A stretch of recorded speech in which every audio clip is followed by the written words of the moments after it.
If someone told me this would happen, I would have laughed in their face. But now, looking back, I wish I had listened to my gut and turned back the moment I saw those lights. I should have trusted that uneasy feeling clawing at my chest, but I didn't. Now I'm left with only questions and a fear that follows me everywhere. It all started when my old friend Jason called me out of the blue. We hadn't spoken in years, but his voice on the other end of the phone was the same as ever, casual, confident, as if no time had passed. He asked if I wanted to join him and a few friends on a camping trip.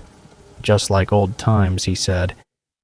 Jason had always been the type to pull people along on his adventures, and this time was no different. The trip was supposed to be simple. A weekend in the Appalachian Mountains, a place we used to explore during our college days. I had fond memories of hiking, camping, and sitting around the fire, swapping ghost stories while the wind rustled the trees. It sounded perfect, a chance to escape the grind of daily life. So, I agreed. We planned to meet at a small town called Harlan, Kentucky, at the foot of the mountains. It was a quiet, unassuming place, and I was excited to see Jason again. When I pulled into the town's lone gas station, he was already there, leaning against his truck with a grin on his face. "Thought you'd chicken out?" Jason joked as he gave me a quick hug. We caught up while filling the tank, chatting about how life had changed since college. Jason still had that easy charm, but there was something different about him too. I couldn't quite place it, but his eyes seemed darker, like he was carrying something heavy with him. Soon, the others arrived. Megan, a quiet girl I vaguely remembered from a few parties back in the day, and Tom, a guy Jason had met at his new job. We exchanged introductions and loaded up our gear before heading into the woods. The drive up the winding mountain road was peaceful, almost too peaceful. The trees pressed in on both sides of the road, their branches whispering secrets only the wind could hear. I had this strange feeling, like the forest was watching us, waiting, but I shook it off. It was just the excitement of being back in the wild, I told myself. We reached the trailhead by late afternoon, the sun hanging low in the sky. The air was crisp, cooler than I expected, and carried the earthy scent of damp leaves. It felt good to be away from the city, away from work, and back with friends.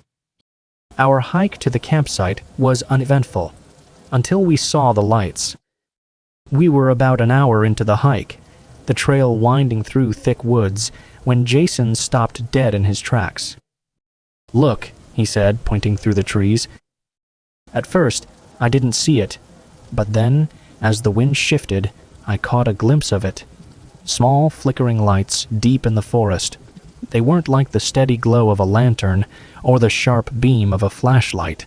These lights were soft, almost like fireflies, but they didn't move. "Is there another campsite over there?" Megan asked, her voice laced with uncertainty. Jason frowned. "Not that I know of. This area's supposed to be pretty remote."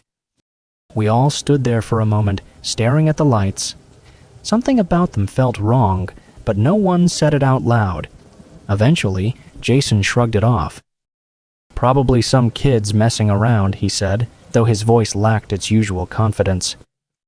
We continued our hike, but the mood had shifted. The lights stayed in the back of my mind, like a quiet hum I couldn't ignore. I kept glancing over my shoulder, half expecting to see them again, but they were gone. By the time we reached the campsite, dusk had settled over the forest, and the temperature had dropped. We quickly set up our tents and gathered firewood. The familiar crackle of the fire brought some comfort, but that eerie feeling from earlier lingered in the back of my mind. As we sat around the fire, Jason started telling a story about one of his old adventures, something about getting lost in the desert. I tried to focus, but my thoughts kept drifting back to those lights. Megan must have felt it too, because she asked, "You really think those were just kids back there?" Jason paused, his expression unreadable in the firelight. "What else would it be?" he replied, but his voice lacked its usual bravado. Tom, who had been quiet for most of the night, spoke up. We all turned to look at him, the crackling fire the only sound for a moment. "What kind of stories?" I asked, trying to keep my voice steady. Tom leaned forward, his face half lit by the fire. "My grandfather used to talk about these lights. Said they'd appear out of nowhere, lead people off the trail. Most folks who followed them never came back." A chill ran down my spine. Jason chuckled, but it sounded forced. Tom shrugged. "Believe what you want, but this isn't just some campfire story. People around here know better than to go chasing lights in the woods." The conversation died down after that, each of us lost in our thoughts. We went to bed early, the eerie silence of the forest pressing in around us. I woke up in the middle of the night, the kind of jarring wake-up where your heart is already pounding before you even know why. It was dark, pitch black except for the faint embers of the dying fire. For a moment, I thought maybe it was the cold that had woken me, but then I heard it. Whispers. At first, I thought it was the wind, but no, it was too rhythmic, too deliberate. The words were just out of reach, impossible to make out, but I could hear the tone. It wasn't friendly. It wasn't human. I sat up, my breath coming in shallow gasps. I glanced toward the other tents. Everyone else seemed to be asleep, but the whispers grew louder, circling around the campsite. My skin prickled with fear, and I felt that deep, primal urge to run. But where? We were miles from the nearest town, surrounded by dense forest. There was no escaping whatever this was. Then, out of the corner of my eye, I saw them again. The lights. They were closer this time, hovering just beyond the trees. But there was something different now. They were moving slowly, like they were beckoning me, like they were beckoning me. I could feel them pulling at me, urging me to follow. My heart raced, my instincts screaming at me to stay put. But something deep inside me, some irrational part of my brain, wanted to go after them. I fought against it, forcing myself to stay in the tent. Eventually, the lights faded, and the whispers died down, but sleep didn't come for the rest of the night. The next morning, I tried to shake off the feeling of unease, but it clung to me like a second skin. I didn't tell anyone about the lights or the whispers. I didn't want to seem crazy, but when we packed up our gear and started hiking again, I noticed that Megan seemed jumpy too.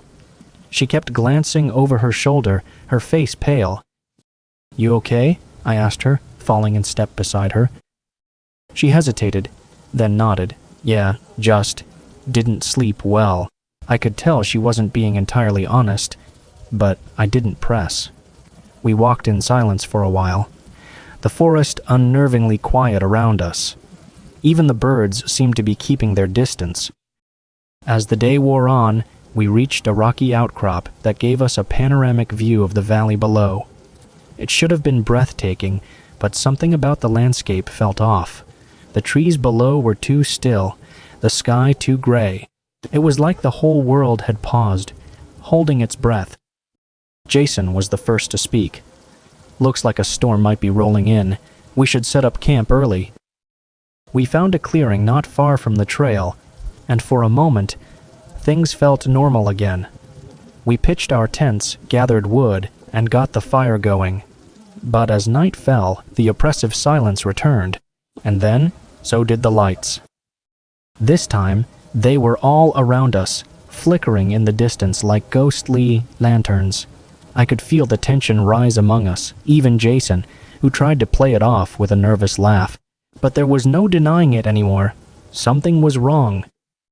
"Maybe we should leave tomorrow," Megan suggested, her voice trembling. "I don't like this." Jason nodded slowly, his usual bravado gone. "Yeah, maybe we should." But deep down, I knew we wouldn't get the chance. It happened in the dead of night. I woke up to the sound of footsteps, heavy, deliberate footsteps, crunching through the leaves just outside my tent. My heart pounded in my chest, and I lay there, frozen in fear, listening. The footsteps circled the campsite, slow and steady. I wanted to call out to Jason or Tom or Megan, but my voice caught in my throat. I could hear my own breathing, shallow and fast, mixing with the soft rustle of the footsteps outside. Then, without warning, the zipper of Megan's tent flew open. I heard her scream, a short, sharp cry, and then silence. Panic surged through me, and I scrambled out of my sleeping bag, bursting out of my tent. Jason and Tom were already outside, their faces pale with terror. Megan's tent was empty. She was gone. "What the hell happened?" Jason yelled, his voice breaking. I could only shake my head, my throat too dry to speak.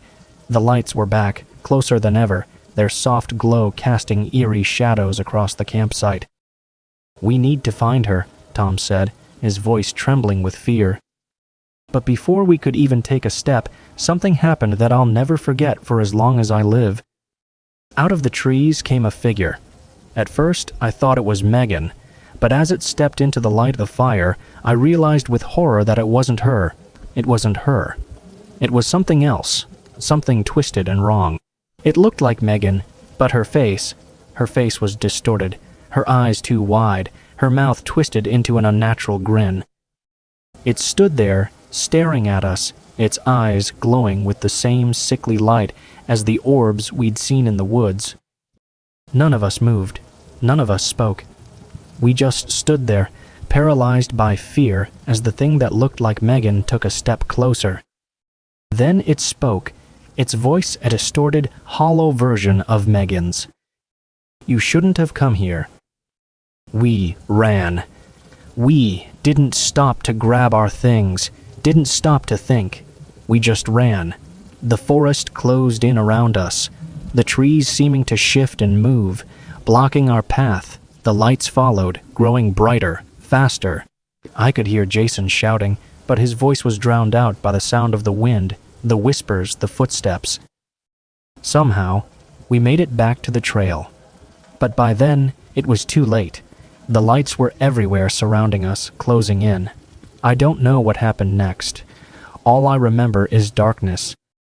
When I woke up, it was morning. The sun was shining, the birds were singing, and everything looked normal. But Jason and Tom were gone. So was Megan, or whatever had taken her place. I walked back to the town of Harlan, my mind racing, trying to make sense of what had happened. But no one believed me. The locals just shook their heads, muttering something about how the mountains had a way of taking people. I've never been able to explain what happened out there. I've tried to forget, tried to move on, but the lights, they still haunt me. Sometimes, late at night, I see them outside my window flickering in the distance, calling to me. I don't know what they want, but I do know one thing. I'll never go back. And if you're ever hiking in the Appalachian Mountains, stay away from the lights.